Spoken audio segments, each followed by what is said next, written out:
Online உடனடி முன்பதிவு pass இல்லாமல் சபரிமலை வரும் பக்தர்கள் நிலக்கல்லிலிருந்து பம்பை செல்ல அனுமதிக்கப்பட மாட்டார்கள் என்று திருவிதாங்கூர் தேவசம் போர்டு திட்டவட்டமாக தெரிவித்துள்ளது.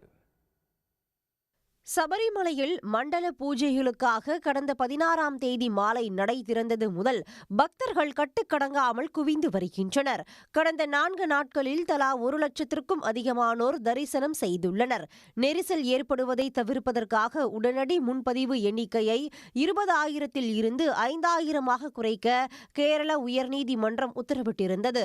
ஆனால் அதனால் எந்த பலனும் ஏற்படவில்லை. தினமும் சராசரியாக 90,000-க்கும் மேற்பட்டோர் தரிசனத்திற்கு வருகின்றனர். கடந்த 23ஆம் தேதி மிக அதிகமாக 1,17,000 பக்தர்கள் தரிசனம் செய்தனர்.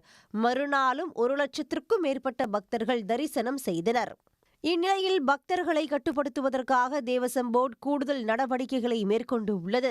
இது தொடர்பாக தேவசம் போர்டு வெளியிட்டுள்ள அறிக்கையில், சபரிமலை தரிசனத்திற்கு ஆன்லைன் அல்லது உடனடி முன்பதிவு கட்டாயமாகும். இவை இரண்டும் இல்லாத பக்தர்கள் நிலக்கல்லில் இருந்து பம்பை செல்ல அனுமதிக்கப்பட மாட்டார்கள் என்று அறிவித்துள்ளது. உடனடி முன்பதிவு முடிந்துவிட்டால் மீண்டும் அடுத்த நாள் மட்டுமே தரிசனத்திற்கு செல்ல முடியும்.